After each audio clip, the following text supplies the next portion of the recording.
Les fables de La Fontaine. Pour Monseigneur le duc du Maine. Jupiter eut un fils qui, se sentant du lieu dont il tirait son origine, avait l'âme toute divine. L'enfance n'aime rien, celle du jeune Dieu faisait sa principale affaire. Des doux soins d'aimer et de plaire. En lui l'amour et la raison devancèrent le temps, dont les ailes légères n'amènent que trop tôt, hélas, chaque saison. Fleur au regard riant, aux charmantes manières, toucha d'abord le cœur du jeune Olympien.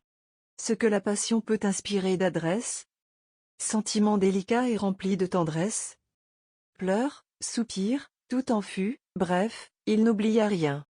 Le fils de Jupiter devait par sa naissance avoir un autre esprit et d'autres dons des cieux que les enfants des autres dieux.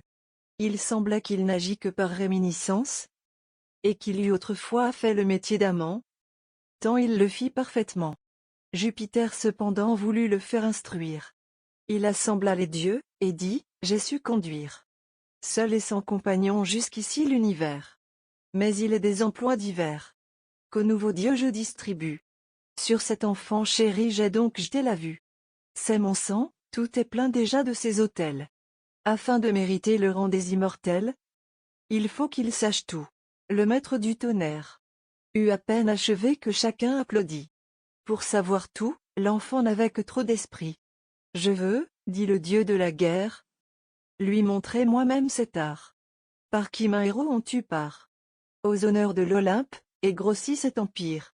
Je serai son maître de lyre, dit le blond et docte Apollon. Et moi, reprit Hercule à la peau de lion, son maître à surmonter les vices, à dompter les transports, monstres empoisonneurs, comme hydre renaissant sans cesse dans les cœurs.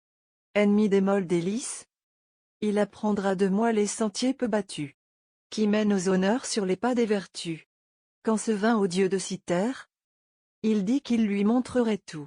L'amour avait raison, de quoi ne vient à bout l'esprit joint au désir de plaire,